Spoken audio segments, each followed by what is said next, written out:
Another kind of name from the past, Don, Joe Pepitone. People remember him from the Yankees, kind of like the last of the 60s Yankees that came up. He passed away at 82, but more known for being very controversial. He certainly was, and spent three. Phil Mushnick, as you said, did a big piece in the Post yesterday about it. Spent 3 years at Rikers Island for transporting drugs.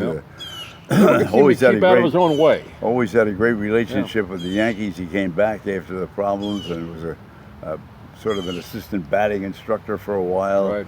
But when he was more known for his hairpiece than he was for, although he was a pretty good player, outstanding defensive his stats. player. He had over 200 home runs. Yeah, he was a solid hitter. player, but was he controversial and a troublemaker. Wasn't he the first guy too? They said brought the hair dryer into the locker room. Yes, with artificial hair, but the hair dryer. The hair dryer. I remember I grew up in a town in Long Island called Floral Park, and this was like, I don't know, maybe the late 70s. He opened a karate school in Floral Park. It lasted about 6 months and it was gone. So he apparently had a lot of businesses like that seemed to kind of not last. He was a wild guy, drinking, and we talked about it earlier, going out to breakfast this morning.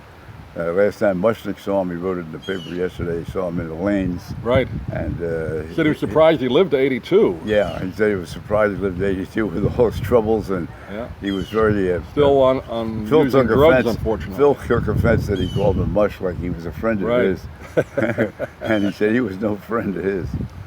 But look, he was in the '63 and '64 World Series with the Yankees. So he was on some of those good early, or late early '60s Yankees. He was a player. I mean, he really was. He was just so controversial, always getting in trouble. But then the Yankees fell apart. I think he wound up with the Cubs and a couple other teams later on. But anyway, just kind of a name from the past Yankee fans might remember, Joe Pepitone. Joe Pepitone.